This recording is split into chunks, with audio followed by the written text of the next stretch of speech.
listening to Finding My Own Weird, where we'll follow yours truly on a journey to discover my own authentic weird self. I'm your host, Christine Lassiter. Joining me will be amazing guests who found their own formula and are living and thriving as their own wonderfully weird selves. So hold on tight, it's about to get weird.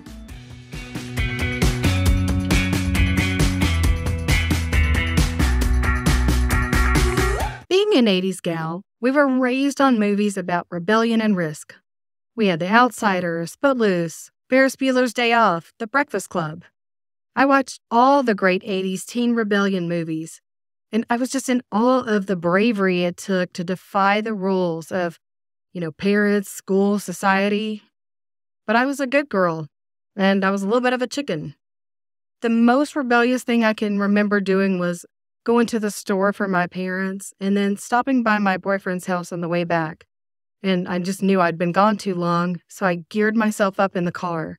And I just started crying so I could tell this lie about running over a raccoon and just being so devastated that I had to pull over and compose myself before I could drive home. It was such bullshit, but it worked. For someone who was very good at lying, I didn't use that skill very much. I didn't do the cool rebellious stuff as a teen. And then I got married at 23. I had my first child at 24. 20 months later, my second child came along, and then 4 years later, I had my third. I was a single parent most of the time my kids were growing up. Not a lot of time to do wild and risky things. But now that my kids are all grown up, I feel like it's finally my time to start living a little bit. The problem is, after 49 years of living on the straight and narrow, I don't quite know how to begin. I've been using these journeys to give me some direction and permission to explore who I am and to grow and stretch from that. And it's working. I'm already changing through this process, and it's just amazing. It's never too late to reach inside and discover yourself.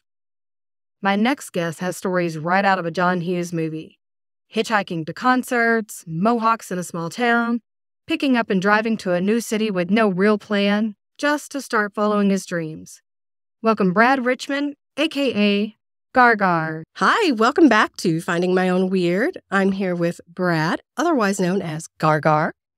I follow the Hawthorne Hideaway on Facebook, and I saw that you were performing there, with an alligator head on. Yep. And I thought, hey, that looks like somebody I might want to reach out to.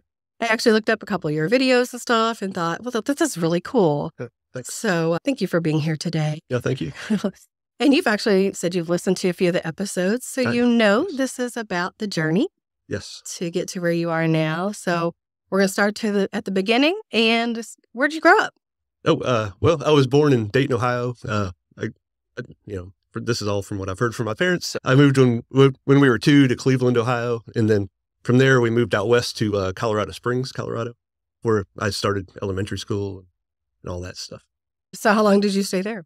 Not too long either. About 4 years, and but some of my earliest elementary school memories is I remember my first day, which looking back on is kind of funny. Was it was like Halloween celebrations where all the kids were dressed up in costumes, and of course it's my first day, so I didn't have a costume, and so we marched around through all the classrooms, and so it was an interesting experience. So maybe that missing out that first day, you were like, yeah, I will never be without again. Yeah, maybe. Well, from there, where did you go? From there, we moved to, my dad got a job in North Carolina, so we moved out there 1980, I think. Mm-hmm. And then we moved a suburb of Greensboro, North Carolina. And I went to elementary school and middle school and a little bit of high school there. And it was pretty suburban growing up. It was the 80s, so MTV and Muppet Show was big, and horror movies. And oh, I know it all. Yeah, you're preaching my song there. Yeah, and 80s heavy metal, I got big into that. And then punk rock came along later, in which I was really attracted to the more theatrical side of punk rock, and not the Nirvana grunginess right type stuff. But I just fell in love with that and explored it, and started playing music because of it, and really dove into it. Were you playing music back in high school? Yeah, middle school. Oh, middle school. Yeah. You were playing Oh, that heavy metal stuff. And yeah. Like I learned the whole Iron Maiden album front to back, stuff like. Were you playing an instrument? Or are you singing or bass guitar? Bass guitar First. Awesome. Yeah, 'cause I really loved Motley Crue for some reason. Right. And like I wanted to be Nikki Sixx, and Well, so of I saw course. that he played bass, so I was like, that's going to be my instrument. When I was 13, I loved Bon Jovi. Yeah. I was watching MTV 24/7. Didn't care about anything else on TV. And I ended up, somebody gave me a bigger than life. When I say, I mean, it was bigger than Bon Jovi's Silk poster, like this massive silk poster of Bon Jovi. Had him on my wall. It's always like the big hair bands. You know, I mean, I listened to Tiffany and all those too, but oh no, give me those big hair bands. Yep. I was such a square little nerdy kid, but I loved the big hair bands. Yeah, me too. Yeah, like first concerts was like Motley Crue and Kiss and Guns N' Roses. And mine was Oak Ridge Boys. That's not the same. I didn't see Bon Jovi until about 8 years ago. Wow. I got some catching up to do actually on all that stuff. No. So did you play in like a little band with anybody else, or was it just you just jamming in your room? No, I had a neighbor who had a drum set and was into like slower stuff, but I kept getting into like faster, like thrash metal, like Metallica and Slayer, and then into punk rock stuff eventually. And so we would jam, but Right. that's about it. But, Did your parents support all of that? they kind of did. I think they thought it was going to be like a passing phase type thing, but it definitely wasn't. But yeah, like the first punk rock show, I saw my sister. I got to go with her. I have an older sister by a couple of years, and she brought home like the first like Dead Kennedys tape, and like the first time I heard it, and then she went on spring break, and somehow I got to tag along as a little kid. And then there's this band called Operation Ivy, which is a very influential ska punk band from the East Bay in San Francisco. And I saw them, and like it's the first time I saw like a pit, like slam dancing and stage diving, and like it was eye opening. And How old were you then? Probably like 16. Oh yeah. Mm-hmm. And then after the show, like we had to hitchhike to get to the show, and then we had nowhere to stay. And then so we ended up like going back to the opening band, like all the bands stayed there, and so we stayed there with them. And So that really happens. I mean, I've seen that on TV shows for many years where teenagers hitchhike to go see concerts. There's absolutely no way my mom would have killed me 1,000 times over. But so that happens. People actually hitchhike to go see shows. Yes. I haven't. I've done it twice, actually. One time I like skipped school because I had to drive like 3 hours to go. The Ramones were playing in Charlotte, North Carolina. Oh, God, yeah. And so like I had to go see the Ramones. Sure. And so I skipped school and I was driving, and then this car ran a red light and hit my car and totaled it. Oh, and I was like, what? And I was like, I got my Ramones ticket out of the car, and I just started walking down the highway, and I hitchhiked. And then like later that night at like 2 a.m, I had to call my parents and be like, can you come get me? You didn't even tell them until after the concert. You're like, I don't want to deal with this. Right. This is not my problem right now. My problem is getting to the Ramones. Right. Oh, Which was God. totally worth it and worth the grounding afterwards. Oh, man, that's crazy. Mm. So you said you went through part of high school there. Oh, yes. What happened in the middle of high school? My dad just quit his job, and then money started running out, and then he up in the mountains in North Carolina. Make this short, I guess. You don't have to go. Hey, we got almost all day. He became a salesman for like timeshares for Oh, condos up in the mountains in this like nice resort area. And so we moved up there. And then my high school was a 45-minute drive every morning because it was in the middle of nowhere. Oh, that sucks. Yeah, and it was very rednecky, very religious. And I wasn't any of that. Like, I've never been to church in my life. So I grew up there, and then I was weird. I had like a mohawk, and all the kids didn't like. I remember there was like a Japanese student there, and everybody picked on him. He tried to wear like American flag hat, American flag shirt, like every day, and he always got beat up every day. Anyways, and so then they started coming after me, and he was like, "Thank you." I'm so glad you're here. Maybe. And, so in the previous high school, nobody thought anything about that. No, everybody was into the new punk rock. Thought it was really cool. Yeah. And then you move there, and all of a sudden you're this freak weirdo. Totally. Yeah. That had to be a shock to your system. Yeah, it was. Oh man. But, yeah, and like I'd get in fights and stuff, and I hated going to school. My grade point average was terrible. Like I remember when I graduated, I had a .08 GPA. And that Wow. which was a D-, which is like the bare minimum. I think they just wanted to get rid of him. Yeah, they were just like, we don't want him back. He's caused too much trouble. Right. Look at him. Right. Yeah. But we'd get like phone calls to the house, like people telling my parents like what a freak I was and stuff, and like all this terrible stuff. And That's so disheartening, because you're just being yourself. right. But, coming from a school that's a little bit, a super lot conservative, where boys were not allowed to have their bangs touching their eyebrows or their hair touching their collar was a no-no. You definitely would not have been able to come with the mohawk. I mean, it wouldn't even have been a question. It wouldn't have happened. Yeah, They would have immediately said, shave it off right now or go home. Yeah. So at least you got to wear it. I mean, I feel like that's a step up from where I grew up. Yeah. Also super, religious, conservative place. So after you graduated, barely by the skin of your teeth, graduated there. I mean, when you were going to school and stuff, did you know what you wanted to be? I mean, were you always like, I want to be a performer? Oh, yes. Yeah. I definitely wanted to be a musician. And also, I should say, my dad, like way back when I was like 13 years old, like he saw like personal computing was going to be a thing. Oh, yeah. And so he sent me to like a community college when I was 13 to learn programming. Wow. And so, so I was always like had like to do that kind of stuff as well. But I wanted to throw all that away, and I wanted to just be a musician. And in high school, I did start my first band. I found some older guys that were into it, and we started a band and got to play a couple shows and stuff, and it was totally addictive. Oh, then you were like, yes. Yeah. This is always what I thought it was going to be. This is awesome. Right. Very cool. Yeah. So after you graduated, did you still stay in that town for a little while? Oh, no. Like, yeah, I would. Out. Yeah, I had plans. Oh, and also like a little funny story was like at the actual graduation, my relatives came down for it, and from like Ohio and Wisconsin, and they like some of them had like mohawk wigs on, like to support me, which was really cool. But then when I got on stage to get my diploma, like the whole crowd like booed when they called my name and I got up there.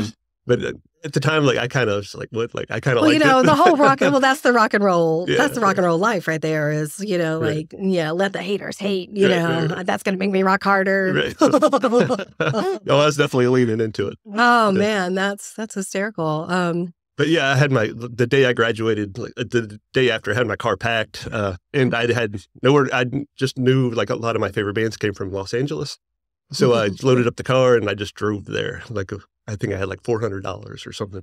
So you didn't know, you didn't have a job, you didn't have a place to live. No, You're just like, let's just hit the road. Right. And I lived in backseat. I had a big car, like it was like a '69 Oldsmobile or something, and so I had a lot of room to stretch out. Don't you wish you in the had back. that now? Yes. Yes. Totally. And I bought that car for $400. Oh my God. So you slept in your car for a while? Yeah. And like I'd have the police waking me up, just checking on me, I guess, and stuff. And I turned out not to like Los Angeles too much. I stayed there for not too long and decided to go try San Francisco, and which I immediately fell in love with. And, Right. Felt right at home. Still living in my car. Right. But so you lived in your car the whole time, even when you moved, you never actually had any housing? No. Okay. No. Like I remember brushing my teeth and there'd be like a big toothpaste stain on the sidewalk type thing.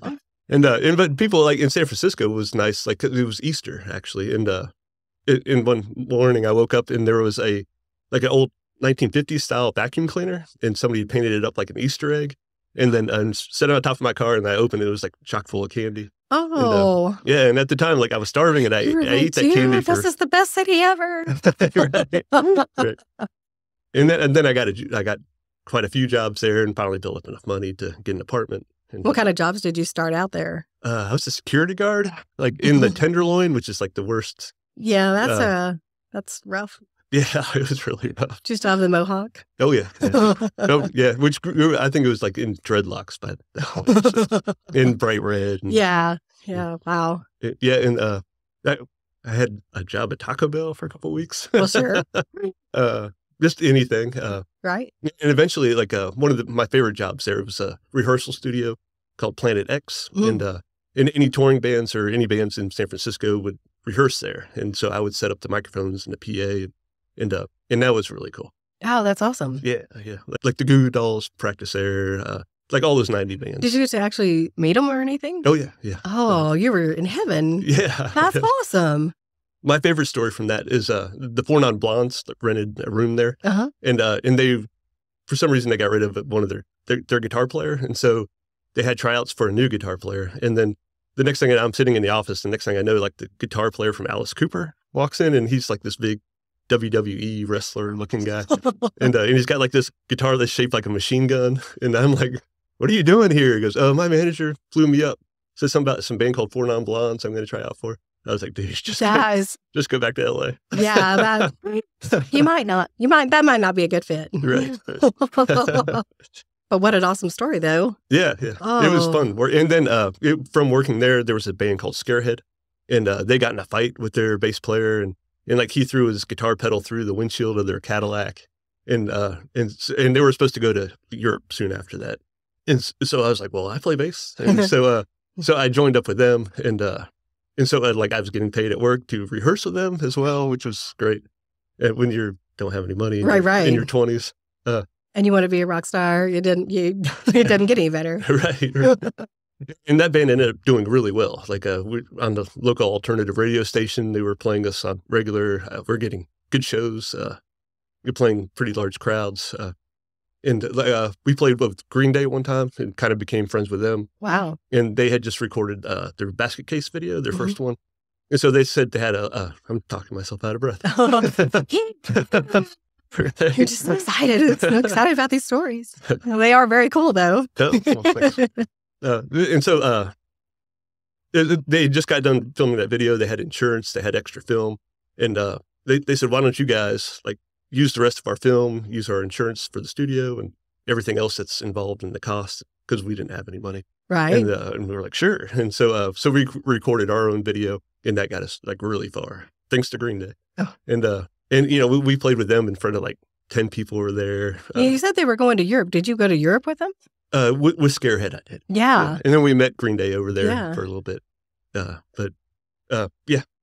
So, yeah, we went over there. And then at the time I got contracted in, so I was getting paid to be in that band, which was amazing. I didn't have to work and got to live in London for free. Oh, my God, that's a big deal because London is super spendy. Oh, yes. And plus we lived in Knightsbridge, which is like the nicest neighborhood. Wow. Over there. Yeah. And we really stood out there, too. Yeah, I've been there once when I was 18, okay. You know. Yeah, it's a very cool place, but I can imagine. Yeah, we lived right behind Harrods. Oh, yeah. If we went down to Soho, we'd fit right in, but in that neighborhood, we stood out. Yeah, you didn't go have high tea at Harrods? Oh, no. I've had high tea at Harrods. Oh, very cool. It was on our school trip. That's, it was scheduled in. Sounds like a dream for you. So, I mean, you did all this videos, you worked with Green Day. I mean, that's an awesome trajectory from living in your car. Right. Yeah, everything was going great. How long did it take from living in your car to being in that band? That's about a 10-year span. Like I moved there in 91 and then to 99 pretty much. To get into music, that's actually a small amount of time. Some people work way longer to get to that point. Yep. Yeah, that's awesome. Yeah. And plus just moving to San Francisco was amazing at the time because in the night, all the music was coming together. Like I loved the 80s stuff, but the 90s was more of a mix. The movies were crazy, like David Lynch, and I learned about John Waters, and it's just the whole culture of San Francisco because it was cheap to live in at the time. At that time, yeah. It's not now. Right. Full of artists. You'd still be living in your car now if you went. Right. Yes, that is true. And just like the local theater was it was the culture there was awesome and so eye opening, and I just loved it. Yeah, I can't even imagine at that point. I didn't go and visit until probably about 8 years ago, which there was a lot of gentrification and stuff by the time I went to go visit. But I can't even imagine back in the 90s how really awesome it would have been in San Francisco. Yeah, it was great. It was a great time. So what made you leave San Francisco? So San Francisco, the .com thing happened. Oh, yeah. Rents went through the roof. My $800 one-bedroom apartment was suddenly $2,400, and there's a line around the block of people wanting to move in. And so I just wanted to move somewhere cheaper. And so New Orleans always seemed interesting, and we were always up for an adventure. So me and my buddy moved there and just packed up the car and drove out there. And we had money this time for an apartment. Right. And got a job at a live music venue in the French Quarter. And really loved that city as well. Yeah, it's definitely another music city, entertainment. Yeah. Very, very interesting. You weren't there when the hurricanes came in, were you? Oh, yeah. For Katrina. Oh, my God. You were there? Well, I was living in Monroe, Louisiana, Yeah. which is 4 hours north of New Orleans. So like that city was like 40,000, 50,000 people, and overnight was 300,000 people. So my city of Tyler, which is the big city outside of where I grew up, I say big city, it was 100,000 people, but it was between Louisiana there and Houston. And when those hurricanes hit, I worked in senior healthcare. That's where people came, is to our city. And we, in the nursing homes, we had them bust in from both hurricanes. Right. And it took 24 hours from them to get from Houston to Tyler, which is normally 6 hours. I don't even know how long it took them to get from Louisiana to over to us. I mean, it was just New Orleans and stuff. That city was not the same. No. I don't think it's still the same. I don't think it's quite built up from the devastation that hit it. Right. Totally. Yeah.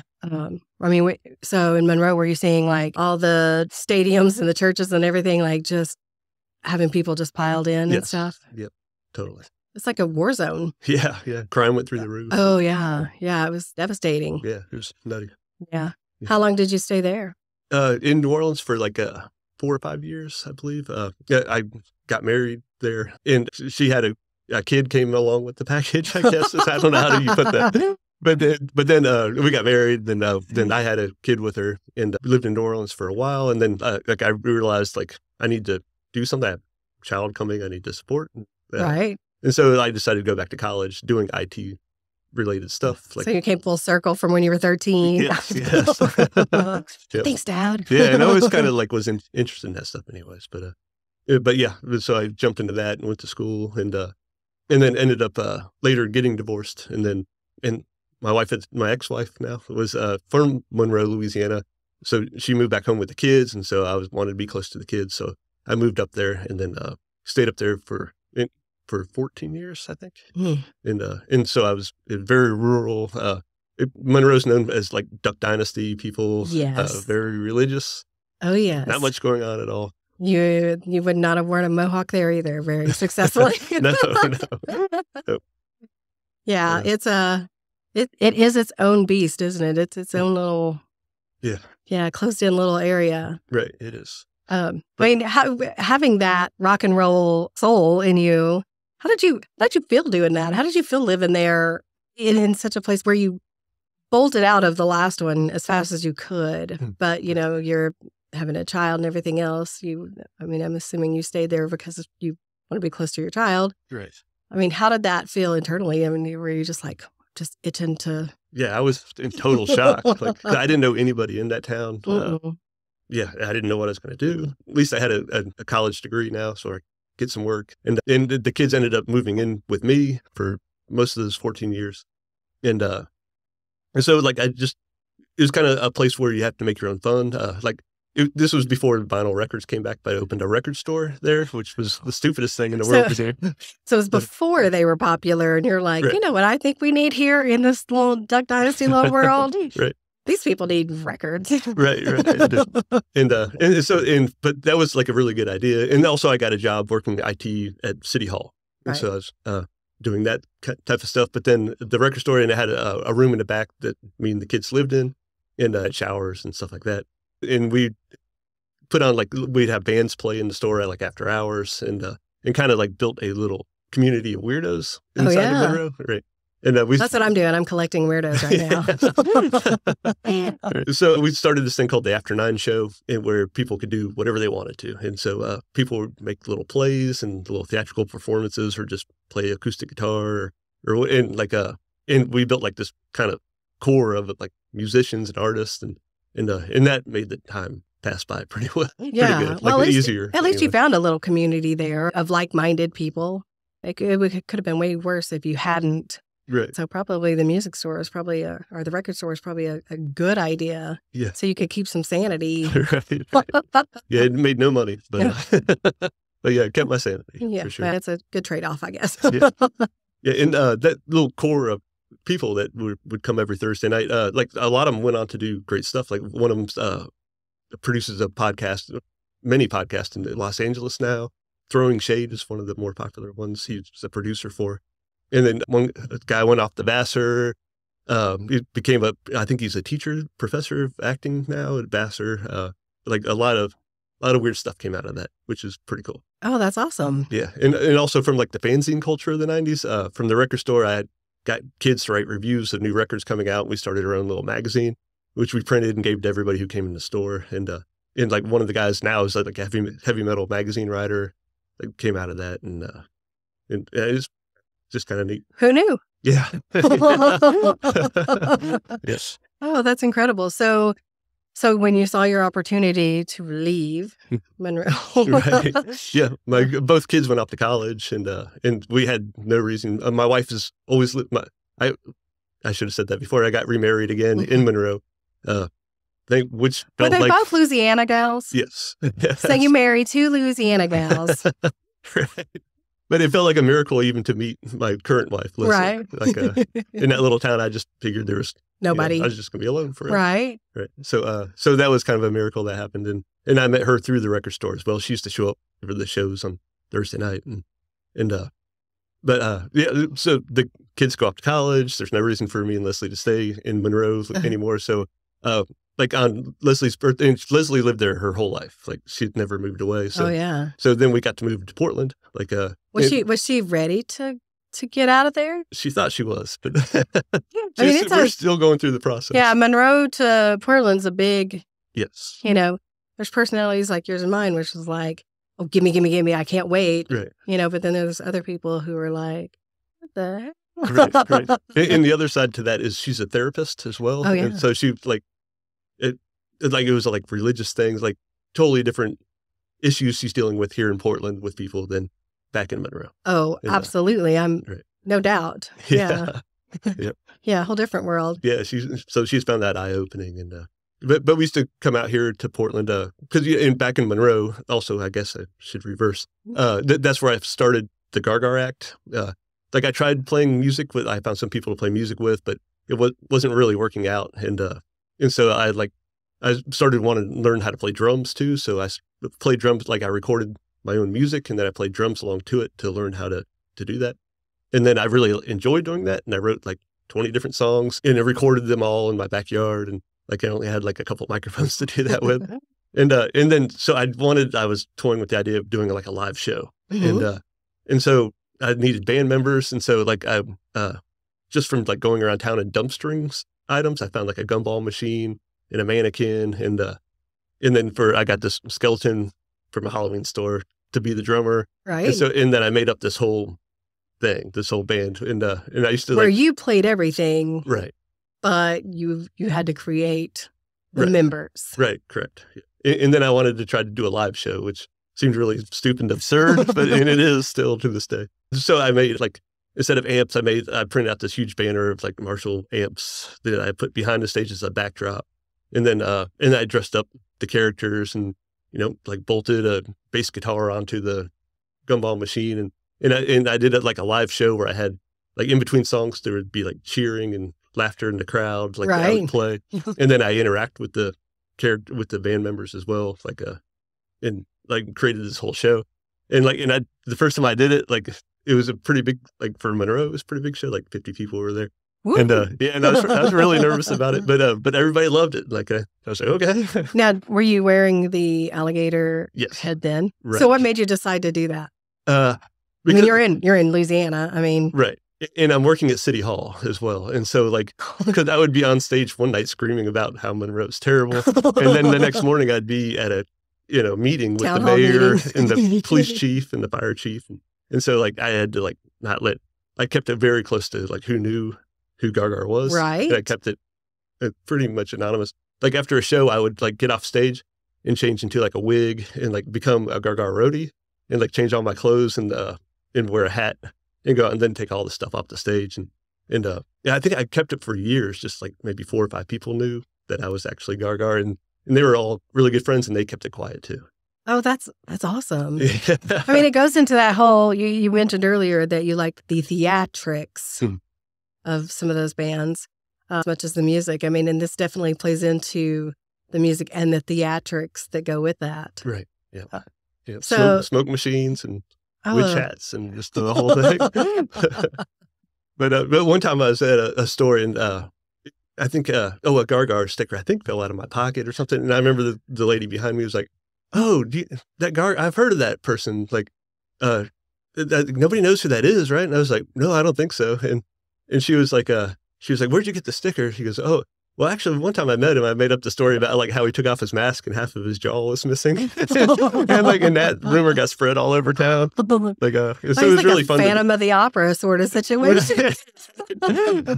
So yeah, I mean, it was like really just there's nothing to do there. They so definitely bring wouldn't have your own thought it was fun. you, right? Because it's like, my whole chin's here, no jaw missing, couldn't be me. Right. And so like I kept pushing the Gar-Gar thing just to see how far I could take it. Oh, 'Cause, yeah. then the city had this Northeast Louisiana music award show. Like they started doing it. And this lady I worked with who had no idea I was Gar-Gar emailed Gar-Gar and said, "Hey, can you be a music award presenter for like the show?" And I was like, "Sure." It was in the Civic Center, like a lot of people. Right. And then I'm backstage with the mask on and in the tuxedo and everything I wear. And then I'm about to like present this award, but they presented one for like the longest, because like this 89-year-old singer who was like really famous, and then from Monroe, and like they flew back from Los Angeles to be part of this award show. Right. And there was like crying and tears and like all this big emotional moment. Now I'm on the side of the stage about to walk on, like, oh my God, I can't believe it. They asked for you. Right. They asked for it. So I think that's fair. Yeah.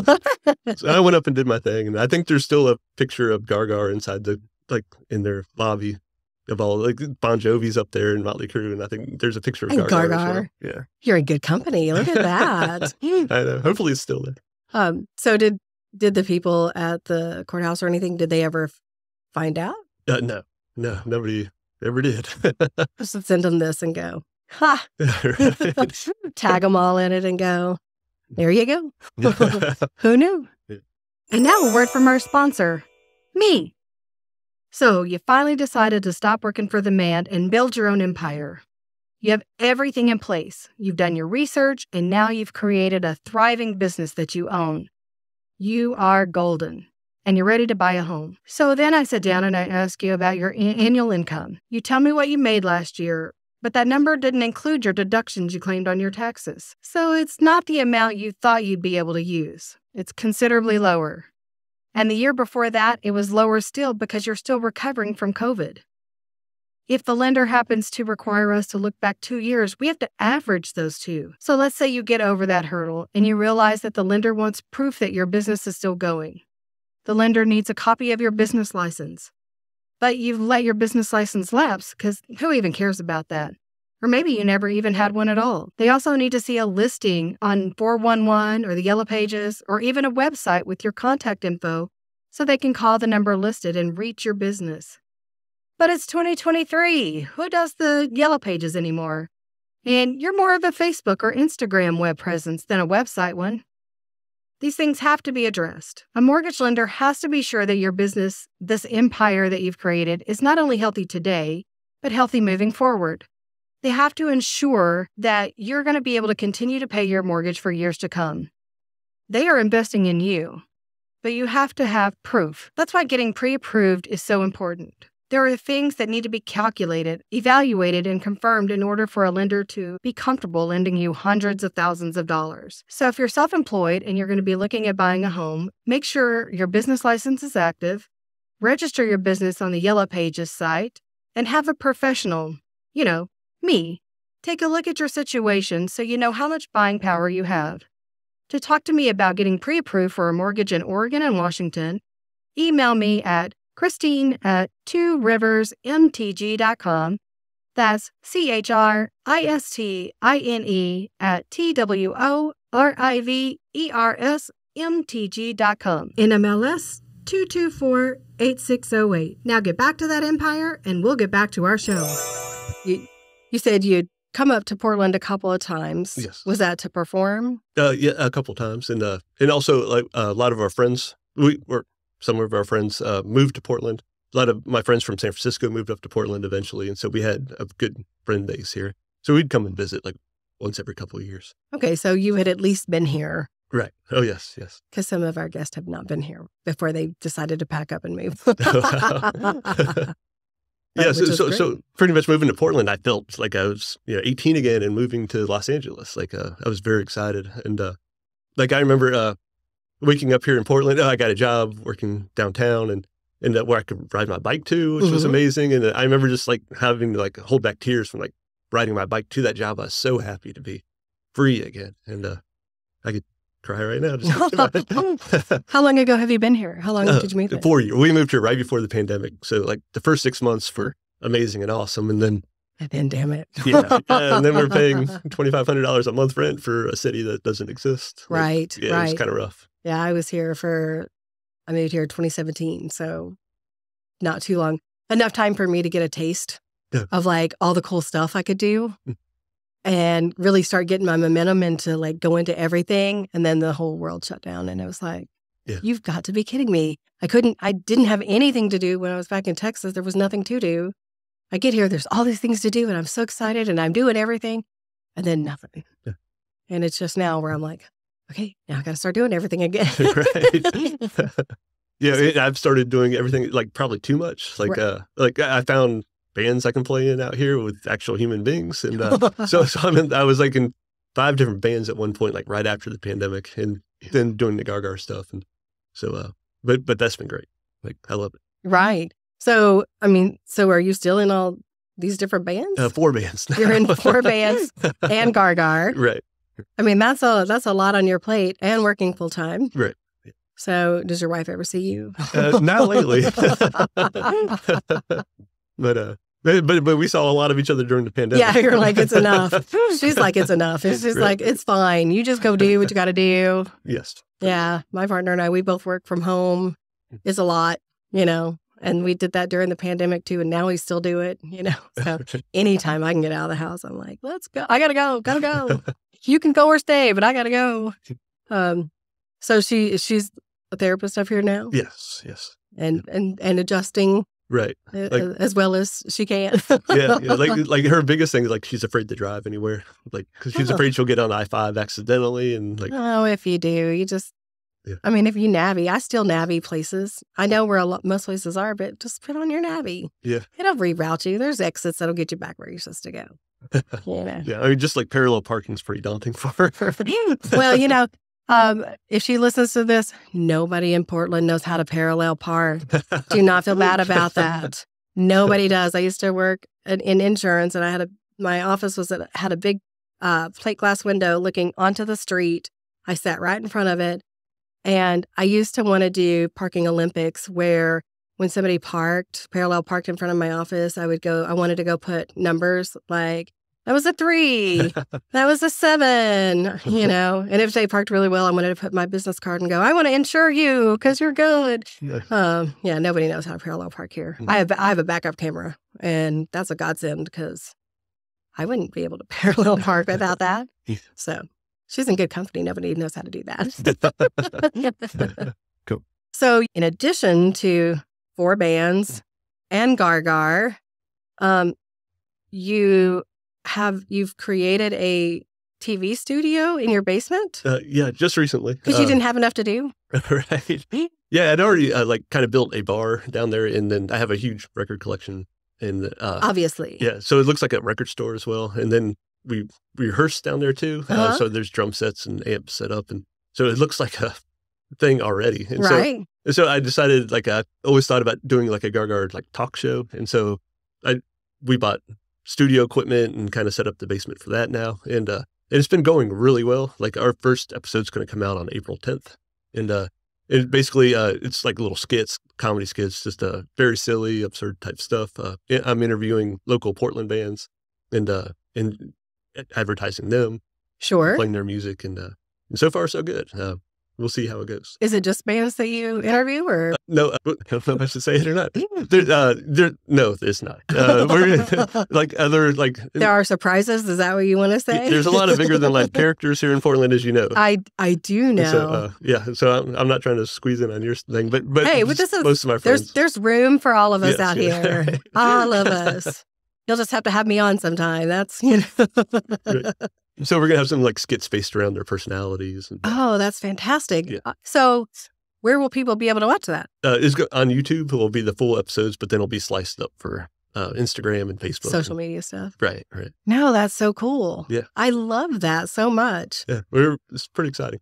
Oh, that's awesome. So how many have you recorded so far? Well, I've recorded a lot, but I haven't put together. I'm trying to like piece them all together. So, but I have enough for Editing. probably like 3 episodes now. Editing. You're right. It's a beast. Yeah, especially when you have a computer job. It's the last thing you want to do after work. Well, yeah, but you probably know more than the average bear when it comes to that stuff. I had to learn on the fly. Yeah, yeah.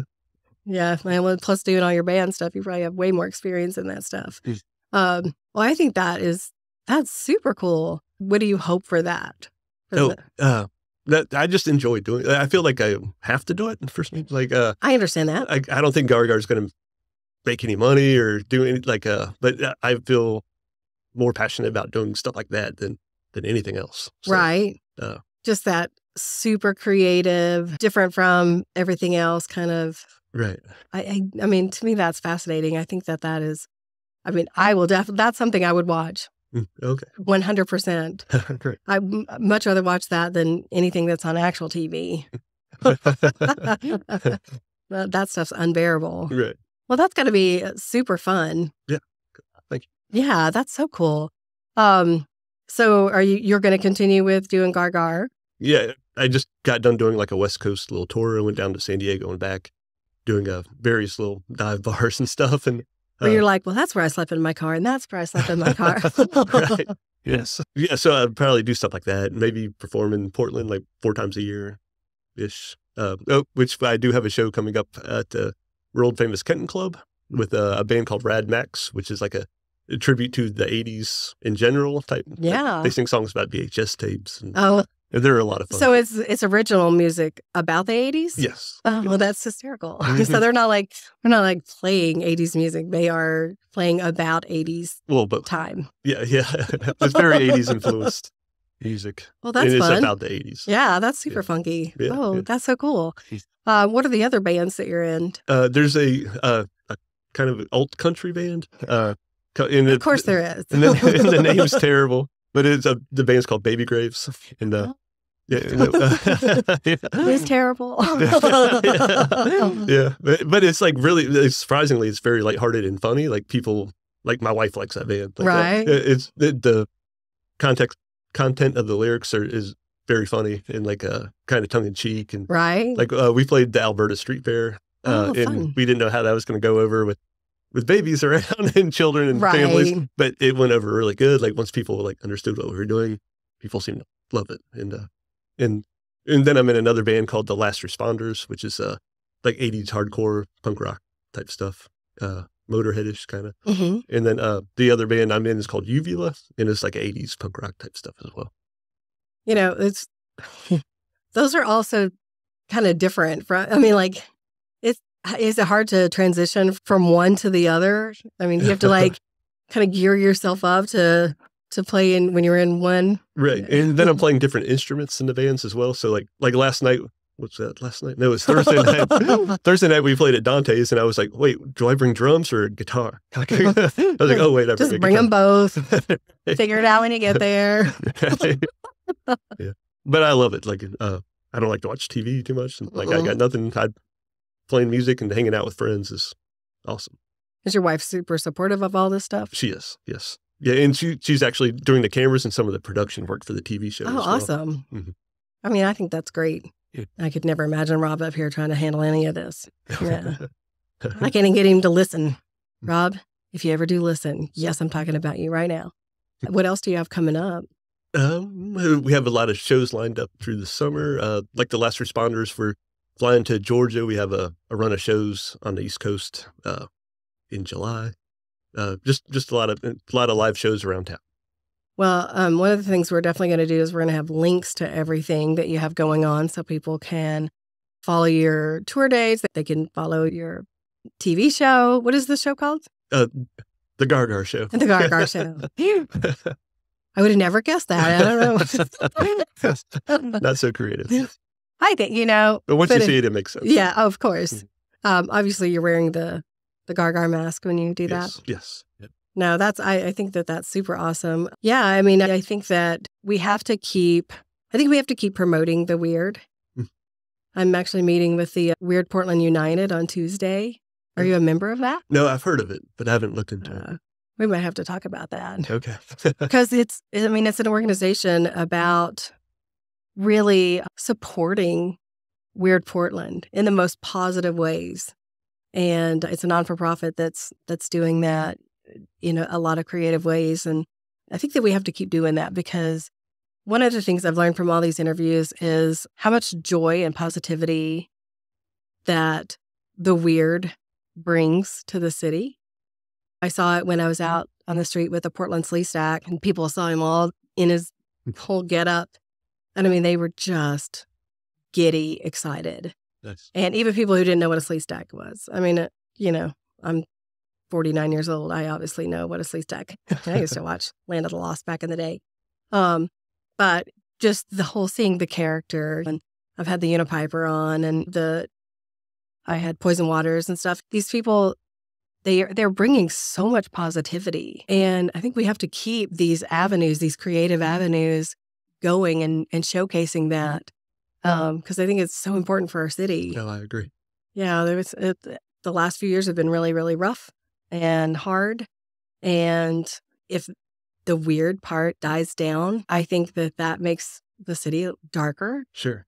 Yeah. So I'm in full support of showcasing all the weird all the time, then just creating new avenues to make people aware of it and experience it in different ways. Awesome. Yeah, so that's so cool what you're doing. I think, thanks. I'm totally looking forward to that. Well, this has been super cool. I think that this has got people, if you haven't seen, like I said, I went and saw some of your videos after I saw you on social media, went and looked at some of your videos and stuff. Super fun, Thank you. And it would be cool you said baby graves? Yeah. I had a friend who used to be in a band called Necrogasm.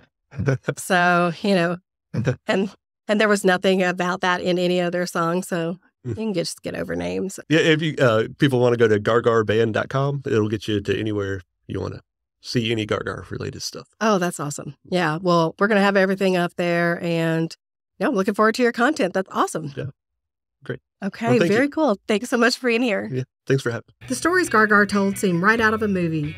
He didn't let small communities, backwards thinking, or booze discourage his journey to find his true authentic self. Thank you so much to Gar-Gar. To follow him, his music, and his new show, The Gar-Gar Show, follow the links below. Special thanks to Christine Lassiter with Two Rivers Mortgage. To talk to her about a mortgage in Oregon or Washington, you know where the links are. And be sure to like, subscribe, and share this podcast so others can find out how I'm finding my own weird.